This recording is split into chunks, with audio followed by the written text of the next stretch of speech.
Jemaat, kekristenan itu bertingkat-tingkat. Ada 3 tingkat dalam kekristenan. Berapa tingkat? Kan kita mau bergerak ke level berikut lagi, ke tahap berikut lagi kan. Ada berapa tingkat? 3 kalau pakai bahasa Indonesia bilang. Nah, 3. Pakai bahasa Dayak baru? Begitu. Tingkat pertama, kekristenan tingkat pertama itu adalah beragama tapi tidak beriman. Sama-sama 1, 2, 3. Beragama tapi tidak. Untuk baptis dia sudah baptis. Ulang-ulang lagi malah. Untuk CD sudah. Untuk semua sudah. Tapi beriman belum tentu. Di Indonesia, agama masuk dalam struktur berbangsa bernegara. Di KTP kan harus tulis agama. Akhirnya semua orang menjadi beragama. Mau jadi ASN harus beragama. Mau jadi polisi harus beragama. Mau jadi pendeta harus beragama. Semua orang menjadi beragama. Tapi beriman belum tentu. Jemaat, kalau tangan kanan gatal artinya? Tangan kanan gatal artinya? Yakin dan tidak peduli? Itu di mana yang ajar itu? Kalau tangan kanan gatal artinya dapat uang, orang Koreng itu pasti kaya raya. Karena itu bukan tangan kanan saja yang gatal, semua gatal habis itu. Jemaat, Alkitab kasih tahu satu-satunya cara untuk dapat berkat adalah kerja. Apa? Kerja, bukan gatal, kerja. Nanti dapat berkat. Ya. Jemaat, saya tidak tahu di Palangkaraya kan, saya baru pertama kali datang ke sini, tapi saya tanya saudara, ada semacam keyakinan tertentu. Kalau keluar dari rumah, jalan agak jauh, kiri kanan sudah tidak ada rumah-rumah lagi, tidak ada toilet lagi, tiba-tiba rasa BAB. Buat apa? Ambil apa? Ambil batu berapa? Ambil batu berapa? Saudara yakin kalau pakai batu itu persoalan BAB selesain? Bayangkan ini Kristen semua ini.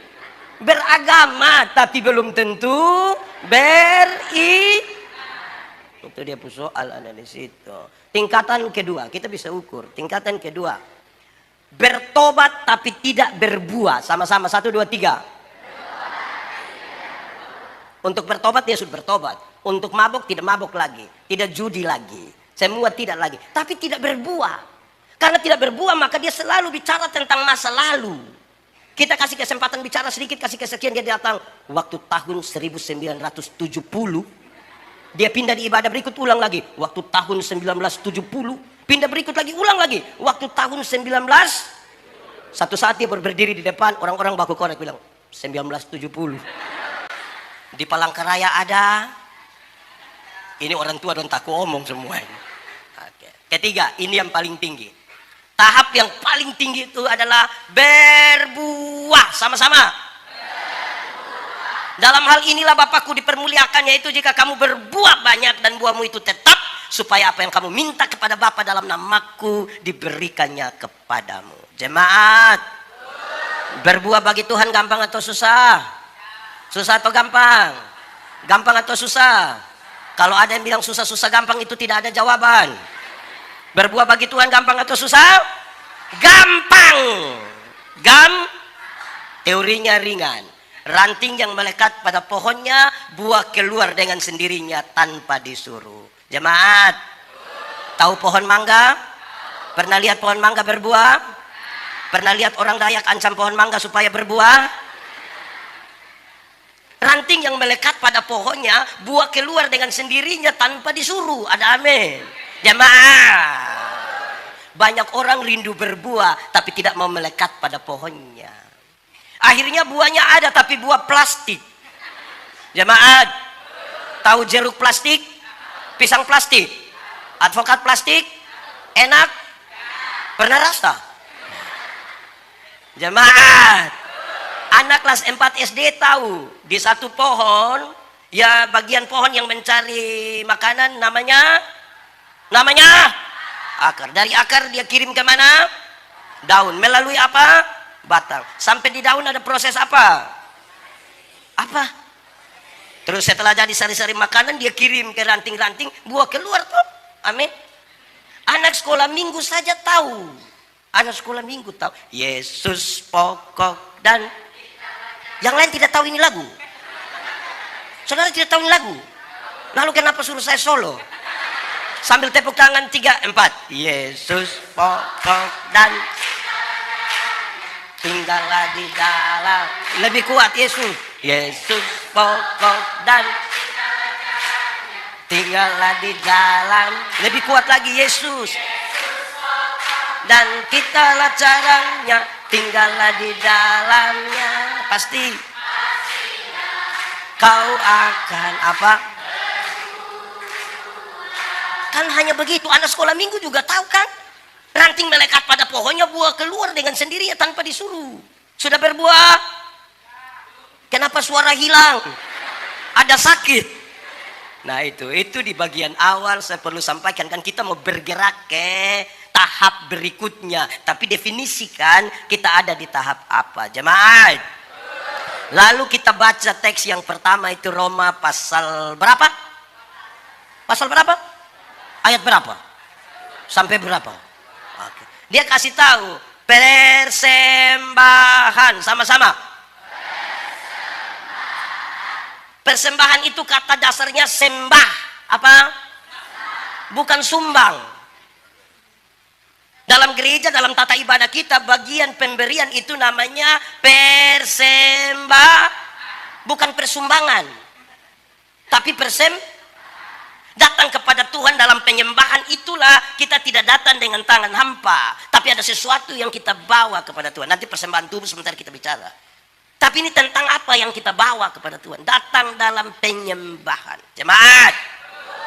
Waktu kita bicara tentang penyembahan yang benar itu kita bicara tentang menyembah Tuhan dalam roh dan jemaat. Roh itu lawannya kedagingan. Roh itu lawannya.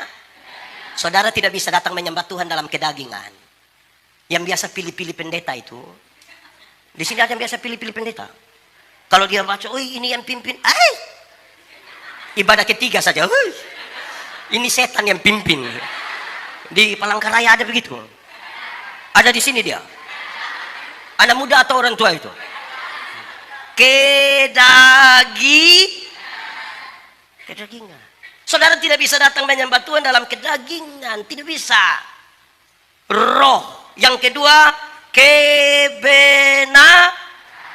kebenaran itu lawannya adalah Jemaat, tahu munafik?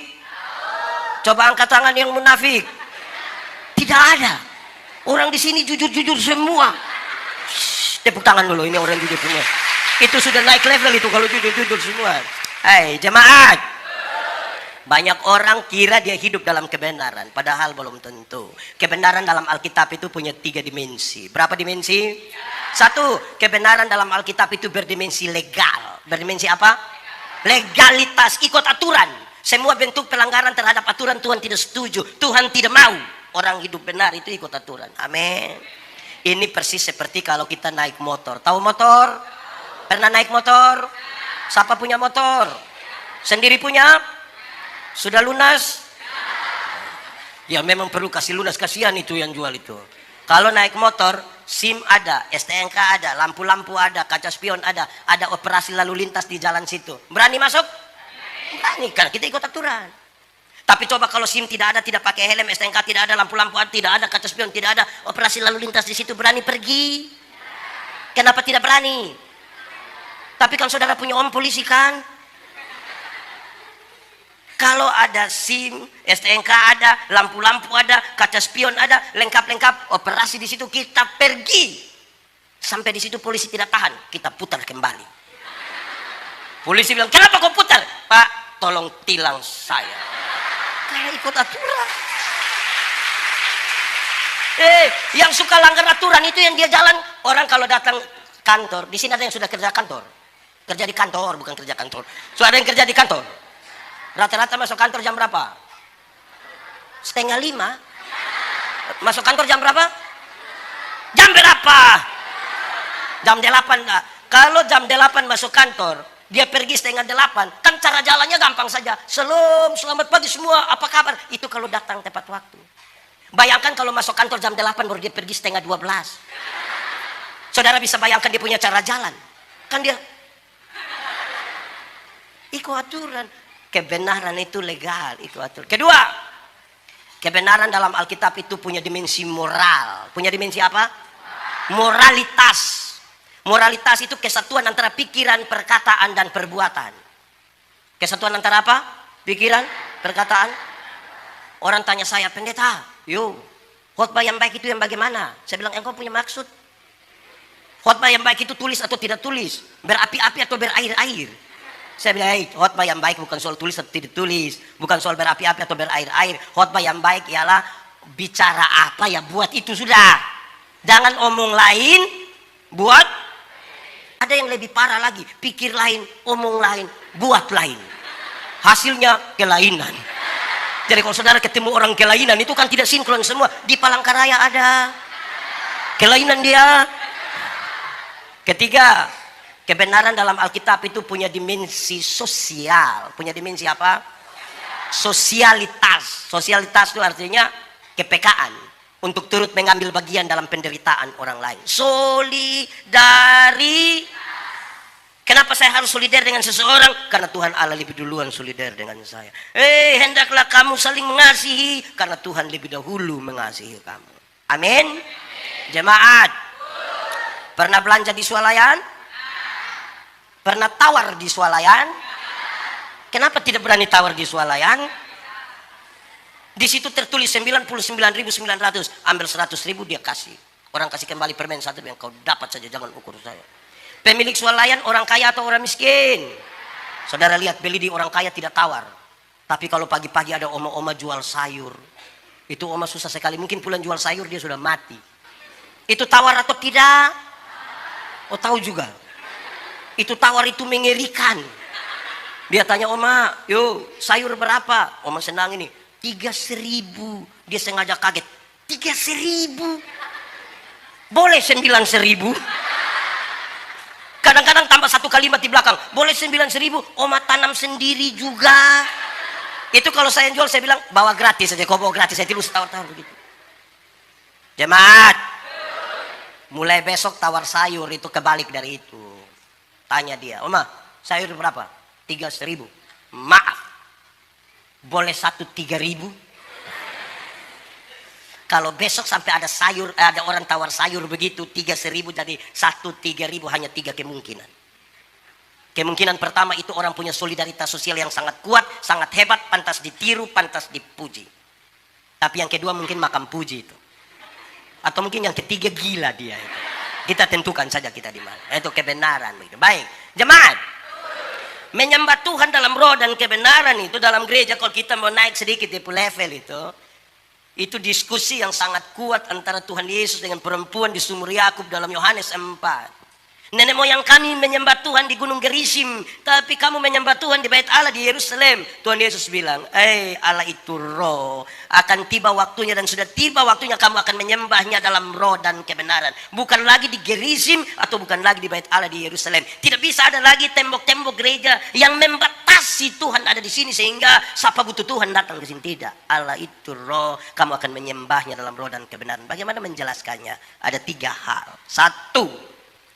Menyembah Tuhan dalam roh dan kebenaran itu sebuah sikap iman, bukan reaksi emosional. Sikap, bukan reaksi emosional. Sikap iman itu kira-kira begini. Ada orang punya suami meninggal. Ibu-ibu, di sini tidak ada ibu-ibu. Ini SMP semua ini. Ibu-ibu, kalau suami meninggal sedih atau tidak? Saya rasa ibu-ibu kurang sedih ini. Ada sedih, orang punya istri sedih kan suami meninggal. Terus dia bertanya, apa yang saya imani tentang kematian? Waktu dia bertanya tentang apa yang saya imani tentang kematian, dia temukan jawaban. Yang saya imani, yang saya baca dalam Alkitab, kematian bukan akhir dari segala sesuatu. Kematian adalah tempat di mana kita diubah dari tubuh yang dapat binasa kepada tubuh yang tidak dapat binasa, supaya kita dapat bersama-sama dengan Kristus dalam kekekalan di surga. Berdasarkan keyakinan iman itu dia menyanyi, sabar dalam susah sukarmu, sabar Tuhan ada sertamu, sabar. Apa? Beriku Jadi setiap kali dia ada masalah dia bertanya, apa yang saya imani? Itu sikap iman. Kalau reaksi emosional itu orang punya suami ada meninggal, dia orang punya istri ada sedih, dia datang dia menyanyi. Di dalam doamu kau sebut nama. Separuh langsung. Di interlude-nya suruh anak kecil satu baca puisi dengan judul Ditinggal Ayah. Sedih kok tidak? Semua menangis kan? Terus saudara kira itu roh bekerja? Orang sudah kedinginan, jangan celup lagi dia di dalam kolam. Saudara suka kasih sedih-sedih orang ini. Jadi menyembah Tuhan dalam roh dan kebenaran itu sikap iman, bukan reaksi emosional. Kalau saudara hanya ingin menangis, nonton film Korea. Sudah bisa untuk menangis itu. Satu. Kedua, menyembah Tuhan dalam roh dan kebenaran, kepuasan manusia tidak lebih tinggi dari kemuliaan Allah. Sama-sama 1, 2, 3. Kepuasan manusia tidak lebih tinggi dari kemuliaan Allah. Pendeta Yandi khotbah habis, saudara puas atau tidak puas tidak penting. Tahun depan saudara tidak mau undang lagi, saya tidak penting.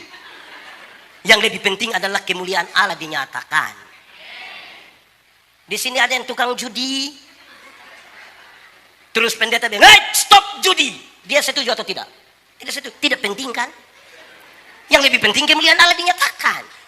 Kepuasan manusia tidak lebih tinggi dari kemuliaan Allah. Banyak jemaat itu bergereja cari kepuasan, bukan cari kemuliaan. Makanya tadi cari-cari pendeta itu. Pindah-pindah gereja lagi. Di sini ada. Kenapa saudara tidak mau omong? Ada masalah apa saudara dengan saya ini? Kita kan baru ketemu. Kepuasan manusia tidak lebih tinggi dari kemuliaan Allah. Ketiga, menyembah Tuhan dalam roh dan kebenaran itu, Tuhan menjadi satu-satunya pusat dari penyembahan. Tuhan menjadi satu-satunya. Bukan pengkhotbah, bukan pemimpin pujian, bukan pemain musik, bukan lampu-lampu, bukan ornamen apapun dalam gereja. Pada waktu kita menggeser itu sedikit, bukan lagi kita menyembahnya dalam roh dan kebenaran. Ada orang bilang saya, "Pak Pendeta, yuk nanti kami undang pendeta lagi ya." Iya, nanti kasih tahu jauh-jauh hari biar saya atur waktu kan, saya sedikit sibuk. Terus saya bilang gini, biar kita ketawa-ketawa. Saya bilang, "Apa? Coba ibu ulang, ibu ulang." Saya menggumuli ini khotbah setengah mati ini yang ibu mau datang ketawa-ketawa. Kalau ibu mau ketawa-ketawa undang Sule, jangan undang saya. Ya, saya bukan inti dari ini penyembahan. Tuhan. Ada amin. Jadi saudara kalau terasa terusik sedikit, ya tidak jadi masalah. Kedua, persembahkanlah tubuhmu. Ada satu waktu saudara-saudara, Tuhan Yesus diberi sebuah pertanyaan. Pertanyaan ini gampang jawabannya, tapi resikonya berat. Ketika Yesus diberi pertanyaan ini, boleh bayar pajak kepada kaisar atau tidak? Pertanyaan itu kan jawabannya gampang kan? Resikonya besar. Kalau Yesus jawab, boleh bayar pajak kepada kaisar, maka ribuan orang pengikut Yesus akan meninggalkan Yesus karena pajak waktu itu terlalu mahal. Tapi kalau Tuhan Yesus bilang tidak boleh bayar pajak kepada kaisar, maka dia dianggap memprovokasi masyarakat untuk melawan pemerintah. Pasti dia ditangkap. Tuhan Yesus bilang begini, "Tunjukkanlah kepadaku koin untuk pembayaran pajak itu." Tuhan Yesus bertanya, "Gambar dan tulisan siapa ini?" "Kaisar." "Berikanlah kepada kaisar apa yang wajib kamu berikan pada kaisar, dan berikanlah kepada Tuhan apa yang wajib kamu berikan pada Tuhan." Itu bukan soal perpuluhan. Itu bukan soal persembahan yang sebentar saudara kasih. Gambar dan tulisan apa ini? Kaisar. Karena di sini ada gambar dan tulisannya, kasih dia, kasih dia. Tapi Alkitab dengan sangat luar biasa mencatat, tapi kamu adalah gambar dan tulisan Allah. Berikan uangmu pada kaisar, tapi berikan dirimu kepada Tuhan dan bukan uangmu. Supaya jangan ada orang bilang, "Pak Pendeta, saya memang tidak ke gereja Bapak, tapi saya punya persembahan pergi." Di surga tidak ada kios jual Indomie. Kita tidak sementara kumpul uang buat kios di surga. Tubuh ini yang dipersembahkan kepada Tuhan. Ada amin. Nanti sebentar kita bicara bagaimana tubuh yang dipersembahkan kepada Tuhan. Supaya kita tahu bahwa jangan sampai kita sibuk melayani, tapi kita tidak memberi persembahan diri pada Tuhan. Gitu kira-kira. Kan kita mau naik level sedikit. Itu soal persembahan. Tubuh, bukan uang. Kalau tubuh saja kita sudah berikan, apalagi uang. Saudara tidak usah takut dengan pemberian Tuhan, tidak usah takut. Belum ada orang miskin melarat hanya karena memberi kepada Tuhan. Belum ada. Saya bicara tentang persembahan. Saudara-saudara, Kami pendeta-pendeta, saya bicara di beberapa tempat di mana, di Kota Mubagu, di Perigi Motong. Saya bilang begini, kami pendeta-pendeta ini hidup oleh Tuhan dari persembahan jemaat. Tapi kami terpelihara hingga hari ini. Kalau persembahan itu dalam rupa uang, yang paling banyak masuk ini bukan uang merah, yang gambar proklamator itu. Yang paling banyak masuk itu yang gambar Patimura, pejuang.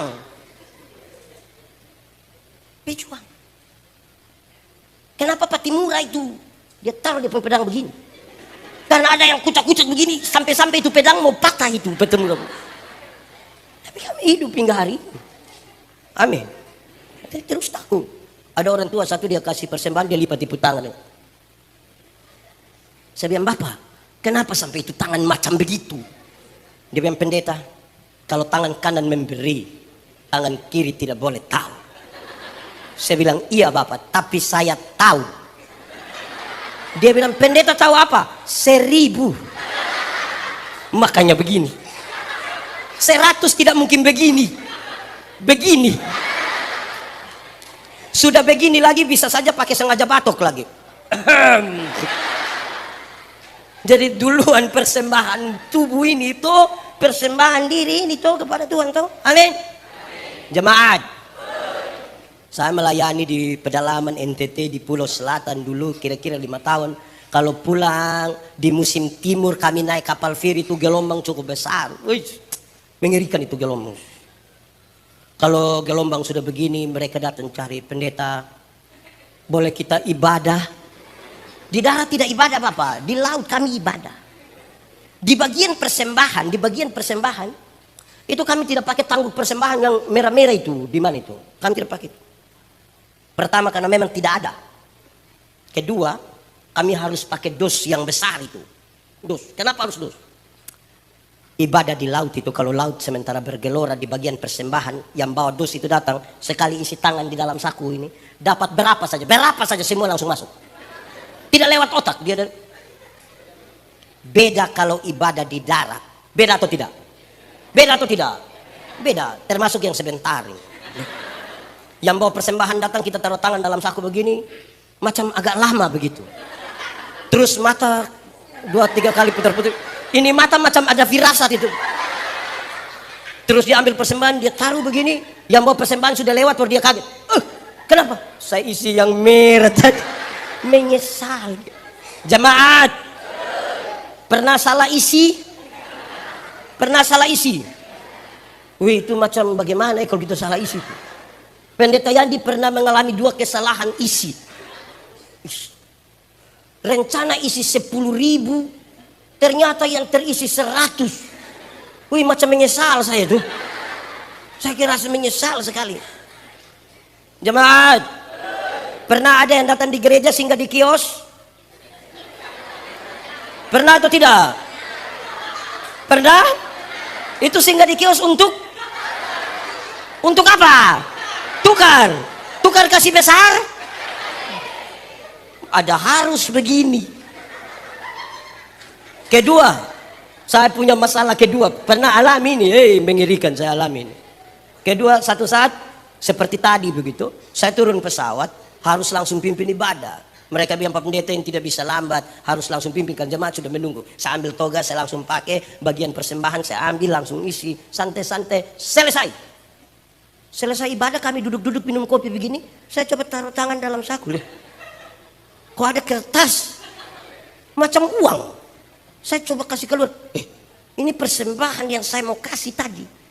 Lalu tadi yang saya isi apa? Yang tadi sempat masuk itu apa? Baru saya ingat, yang masuk itu boarding pass. Ada saya pun nama lengkap lagi di sini. Nama jelas dengan gelar. Makanya persembahan itu tolong dipersiapkan. Amin kok. Berikan yang terbaik toh bagi Tuhan toh. Ada amin. Nah, itu dari segi persembahan. Ini yang menyanyi dong, ini juga bagus. Baik kalau menyanyi toh. Ada orang tahu menyanyi tapi tidak mau menyanyi di gereja. Nanti pendeta tanya dari mimbar, ada paduan suara vokal grup? No. Tapi kalau ada informasi bahwa Ketua Majelis Sinode GKI dan Gubernur Kalimantan Tengah akan beribadah bersama-sama di GKI Sakati, solo dia, duet dia, paduan suara dia, tari-tarian. Di sini ada. Ini tepuk tangan apa? Jadi beri persembahan yang terbaik lah tuh bagi Tuhan tuh. Ya kita mau naik level sedikit nih. Di sini ada. Jangan tunjuk. Oke, baik. Jemaah. Kamu berubahlah oleh pembaharuan budimu. Nanti kita bicara dia secara teknisnya nanti di pembacaan yang kedua. Tapi saya ingin bilang, Tuhan memanggil kita itu untuk menjadi berkat. Kadang-kadang gereja terlalu berpusat pada dirinya sendiri dan bukan pada Tuhan. Jemaat, kita menyanyi, oh Tuhan, pakailah selagi apa? Bila apa?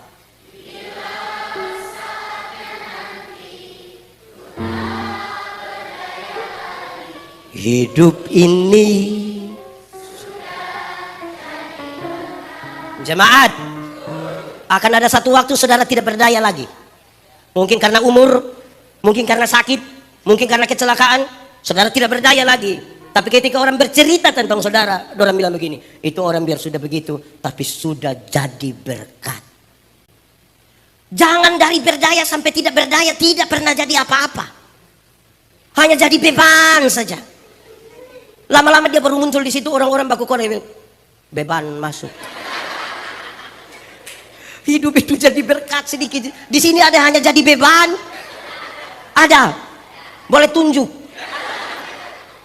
Hidup itu jadi berkat sedikit. Jangan kita tiap-tiap orang itu punya berkat sendiri-sendiri. Amin. Dan tiap-tiap orang punya masalah sendiri-sendiri. Kadang-kadang kita punya mata terlalu melihat pada orang lain punya berkat sampai lupa tahu bahwa kita juga diberkati. Kita fokus pada orang lain punya berkat. Lama-lama orang lain yang beli kulkas, kita yang kedinginan. Barangkali kita akan beku. Kita juga diberkati. Aku diberkati sepanjang. Dari mana? Bila.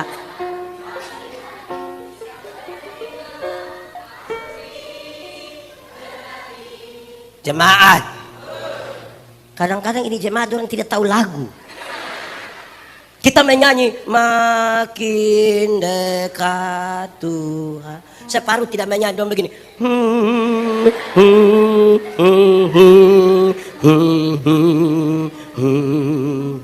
Bukan karena dia mau bikin rohani, karena tidak tahu.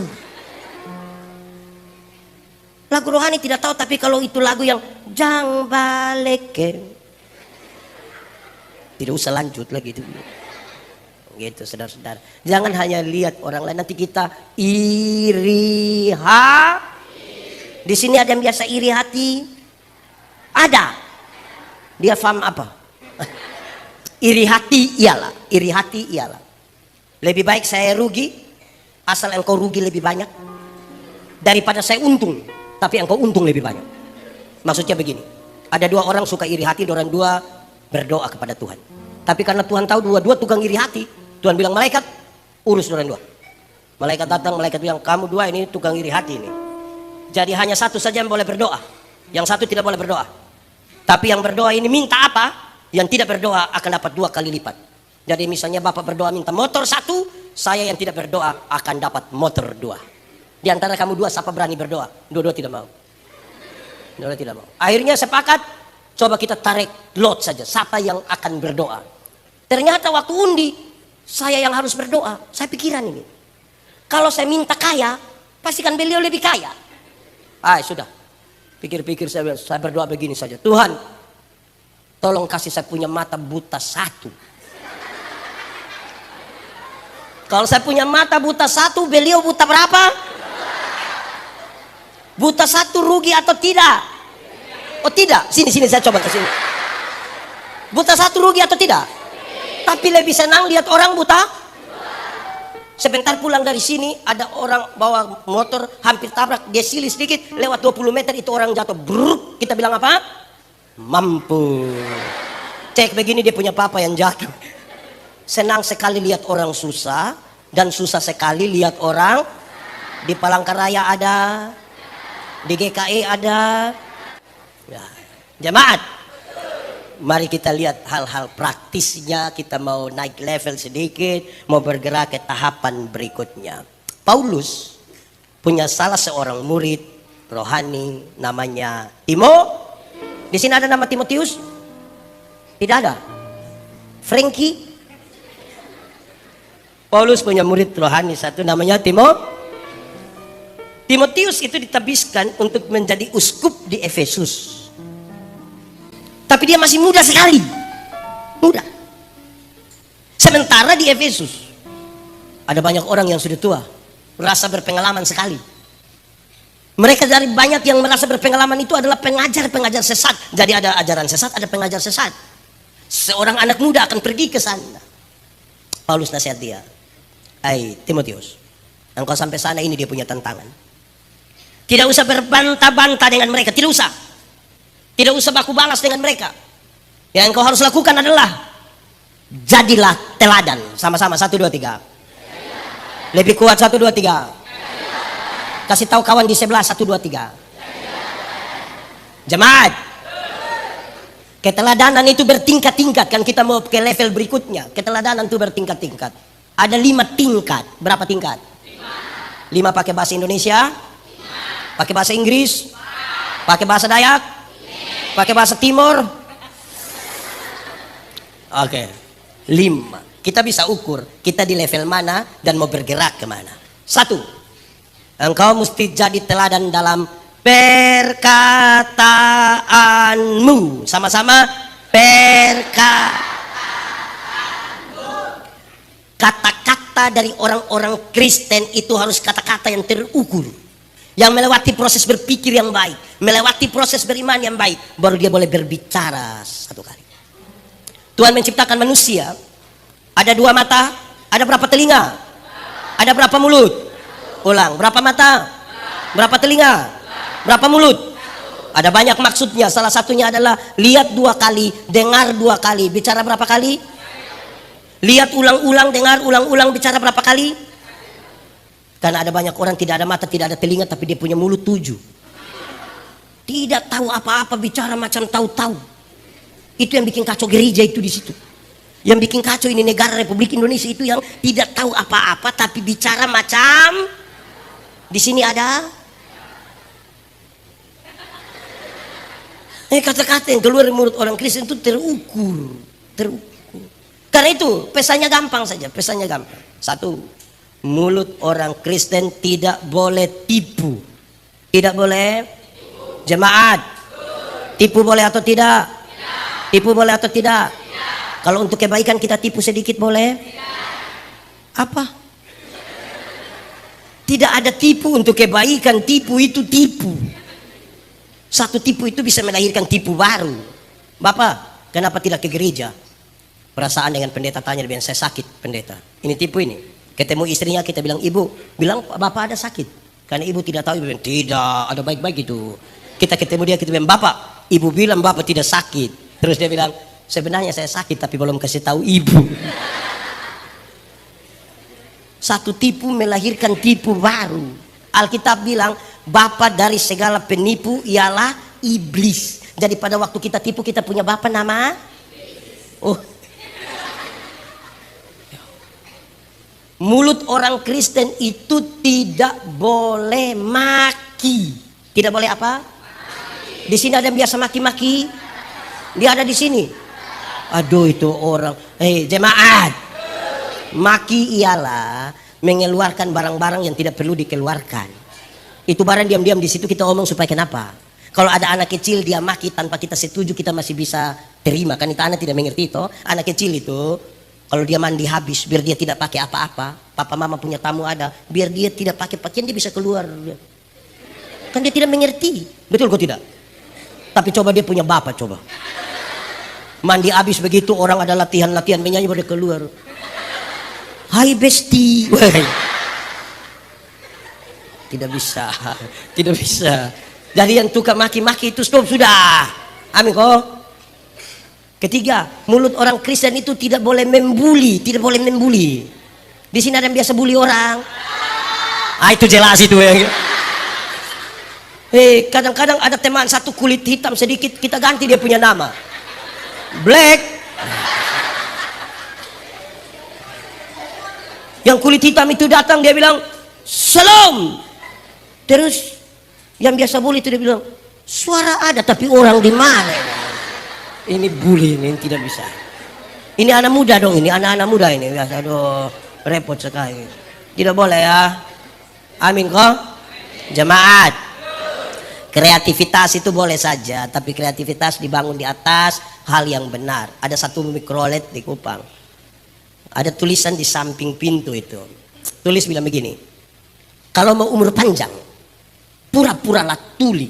Wajah saya bayangkan supaya kalau orang mau bicara apa kita tidak harus dengarkan.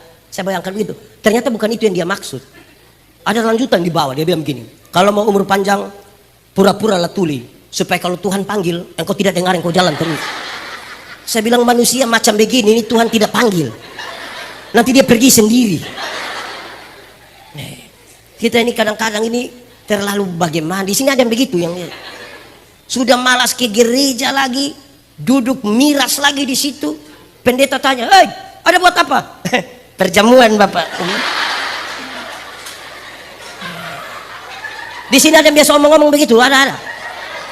Jemaat, itu kata perjamuan itu bukan untuk kita gaya-gaya di pinggir jalan kasih tahu orang kita pemabuk, bukan. Itu refleksi paling tinggi dari pengorbanan Tuhan Yesus akan kita. Tubuhnya dipecahkan dan darahnya ditumpahkan, bukan untuk duduk sembarang bicara-bicara di situ. Jemaat ini, engkau mesti jadi teladan dalam sama-sama perkatamu. Kata-kata sebagus, dia kasih naik lagi dia punya level. Engkau mesti jadi teladan dalam tingkah laku. Batu uji dari kata-kata adalah tindakan. 100 orang bisa berkata-kata yang bagus. Coba uji dan tindakan. Tetap atau turun? Turun. Karena banyak orang bisa bicara bagus, bertindak tidak sebagus kata-kata. Amin. Demi gereja tempat saya melayani, kami punya tata ibadah kurang lebih sama dengan GKI. Pertolongan kita ialah di dalam nama Tuhan yang menjadikan langit dan bumi. Saya melayani di satu tempat, ada burung beo. Tahu burung beo? Pernah lihat burung beo? Ini burung beo ini terlalu jinak. Bahkan kami tidak usah taruh dia di sangkar. Dia jalan-jalan sebegini. Karena itu di pastori dekat gereja. Setiap kali bunyi lonceng gereja, teng teng teng, kan pendeta yang pimpin akan bilang, pertolongan kita ialah di dalam. Rupa-rupanya ini burung beo ini hafal. Jadi kalau pendeta lambat omong, lonceng gereja bunyi teng teng teng, itu burung beo bilang, pertolongan kita ialah di dalam. Karena itu berulang beberapa kali, maka saya ambil kesimpulan. Saya mengambil kesimpulan, kalau hanya omong, burung beo juga bisa. Sama-sama 1, 2, 3. Kalau hanya omong, burung beo juga. Di sini ada yang hanya omong, yang rapat dia usul semua program tapi dia tidak ikut kerja, ada. Ada juga di sini. Kadang-kadang kalau ada seminar dia bertanya begitu rupa sampai jawab kembali dia punya pertanyaan. Kalau hanya omong, burung beo juga. Sama-sama 1, 2, 3. Burung beo juga. Kasih tahu kawan di sebelah, 1, 2, 3. Kalau hanya omong, burung beo juga. Oke, bikin status. Kalau hanya omong, burung beo juga.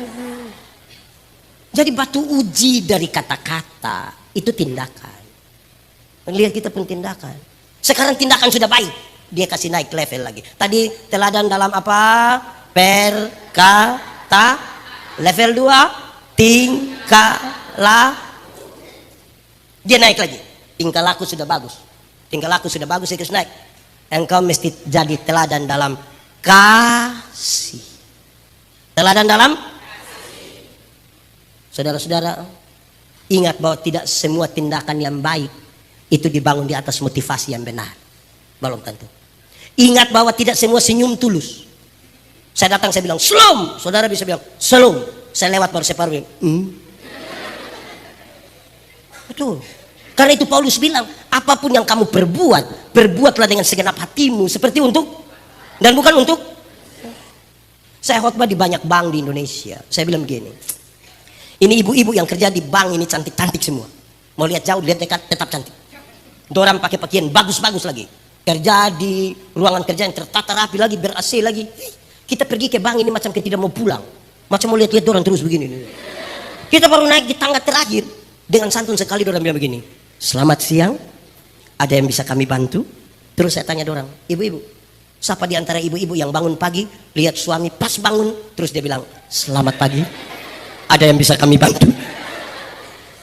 Jadi tindakan yang benar harus didasarkan pada KAS. Sudah, tidak usah. Jemaat, hukum Taurat itu ada 10. Ada berapa? Dari 10 itu dijabarkan jadi 613 pasal. Berapa? Dari 613 pasal itu masih ada ribuan peraturan hidup setiap hari. Dari ribuan itu Tuhan Yesus simpulkan dia dalam 2 kalimat, mengasihi Tuhan Allah dan mengasihi sesama. Dari 2 kalimat itu Tuhan simpulkan dia tinggal satu kata, yaitu kasih. Yaitu kasih pasti, kasih pasti, kasih pasti, kasihmu, kasihmu Tuhan. Sama-sama ajarilah kami ini saling, ajarilah kami ini saling, ajarilah kami ini kasih, kasihmu kudus tiada. Itu level keberapa? Kasih. Keempat, engkau mesti jadi teladan dalam kesetiaanmu. Jadi teladan dalam batu uji dari kasih itu adalah setia. Kita setia atau tidak? Setia, setialah.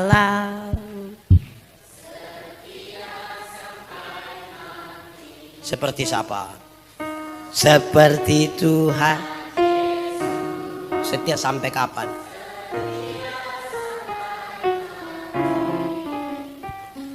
Apakah balasanmu untuk kasih setia?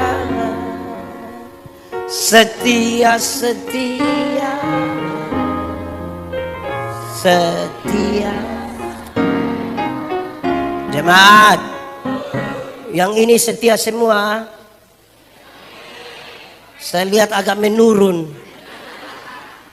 Pemuda setia, kaum bapak setia, ibu-ibu setia.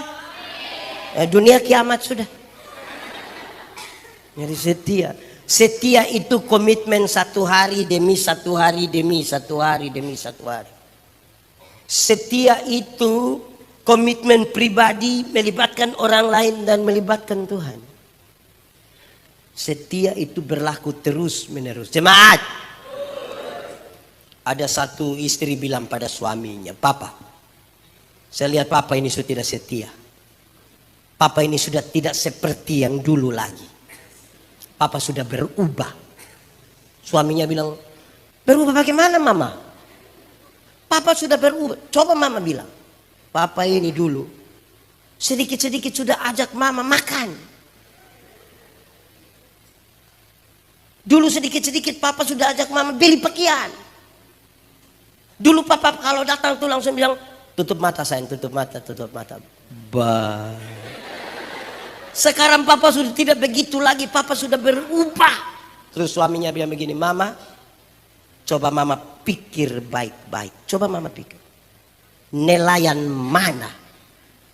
Nelayan mana yang kalau sudah dapat ikan dia masih buang umpan? Dia punya istri bilang, jadi selama ini Papa hanya umpan-umpan Mama. Oh, baik. Malam mau tidur, istri masuk kamar, kunci pintu, kasih mati lampu. Suami datang mau buka pintu, tidak bisa. Mama, iya, buka pintu. Tidak. Mama, yuk, buka pintu. Kau tidur di luar. Mama, kenapa bikin papa begini? Kita dua kan suami istri. Mama, jangan buat papa begitu. Istrinya bilang, papa, coba papa pikir baik-baik. Coba papa pikir baik-baik. Nelayan mana? Nelayan mana yang mau tidur dengan dia punya ikan?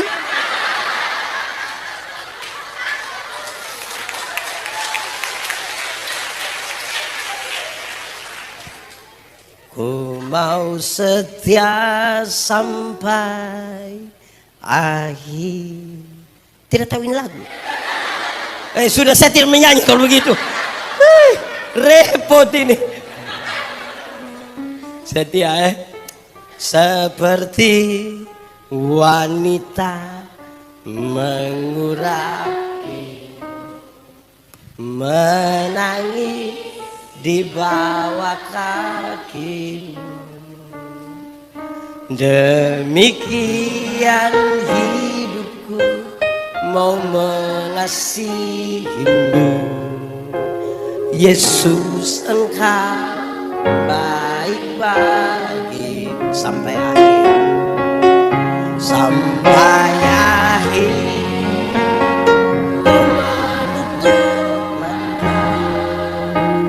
Ku tetap setia menanti janjimu sampai ku dapatkan mahkota kehidupanku. Ku tetap setia melayani. Ku tetap setia. Ku tetap setia melayani. Sekali lagi. Mau melayani.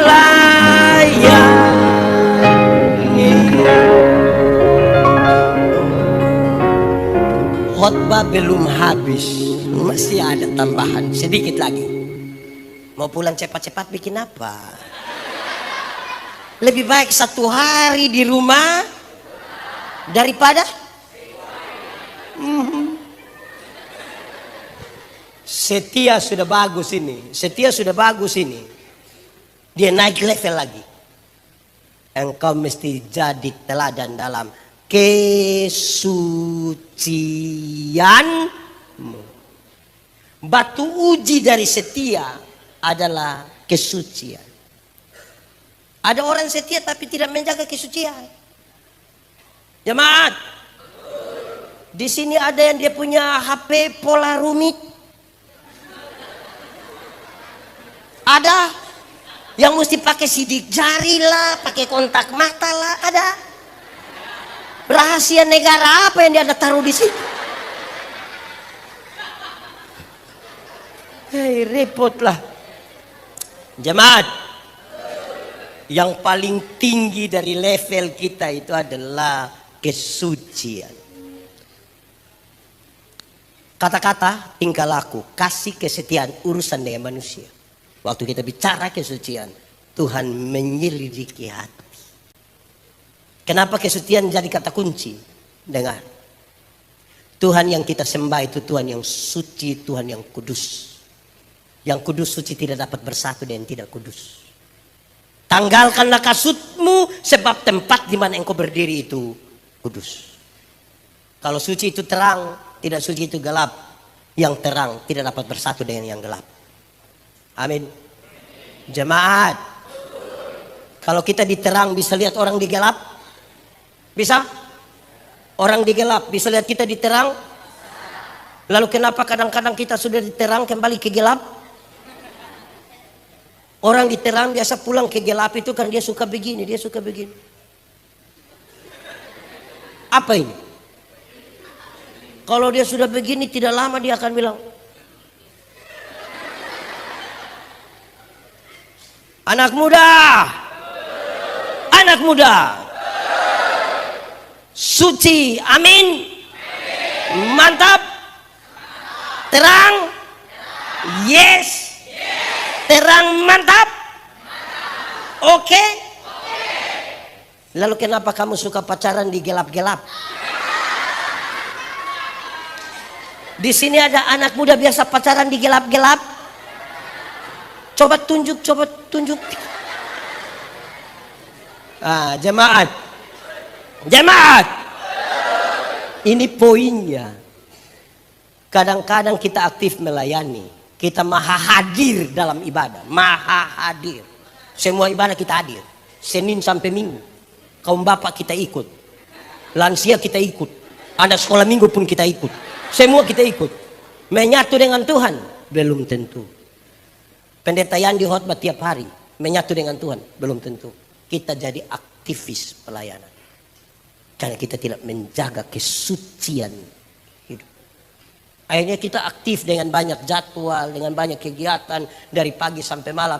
Setelah kita merayakan ulang tahun yang ke-19, woi padat betul, tidak berhenti ini pelayanan. Tapi kalau tidak jaga kesucian,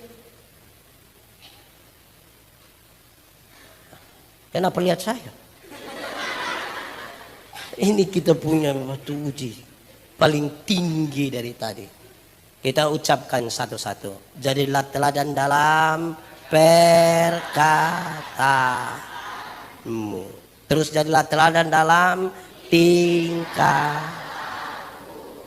Jadilah teladan dalam kasih. Jadilah teladan dalam kesetiaan.